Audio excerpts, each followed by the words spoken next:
The Washington Post with a new report on a leaked video of a GOP official calling on the need for 10,000 volunteers to form a, quote, election integrity brigade to monitor polls in mostly black and Hispanic Houston precincts.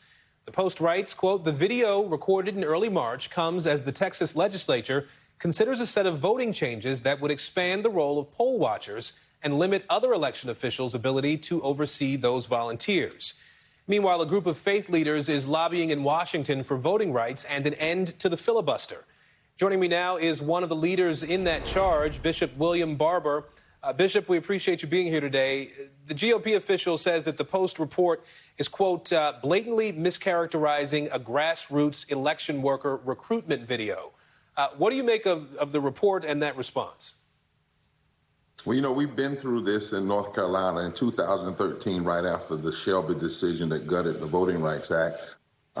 We faced the worst voter suppression law. And what we found is they use the word integrity, but they don't have integrity. Their claims of fraud is fraudulent. Voter suppression is targeted at black people, but it also will suppress the vote of disabled people, poor people, young people, white people, brown people.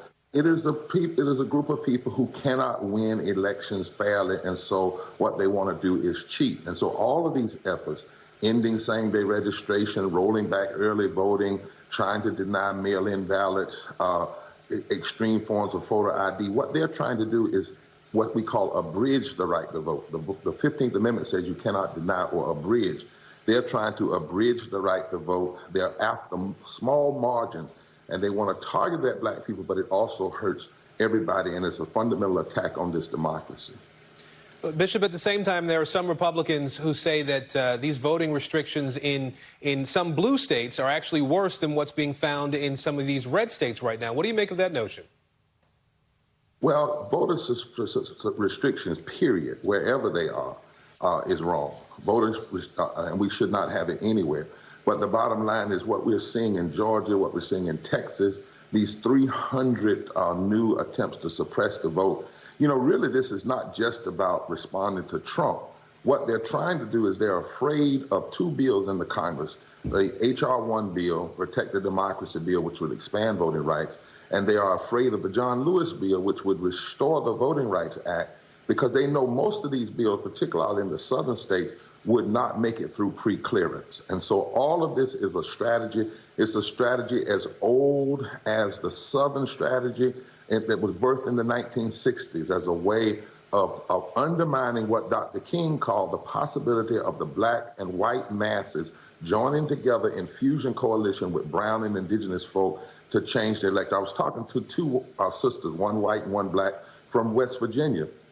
And the white lady said to me, Reverend Barber, they just don't want us to vote. So I said, us who? She said, anybody who's for health care, who's for living wages, who's for public education, who's for dealing with ecological justice, they do not want us to vote.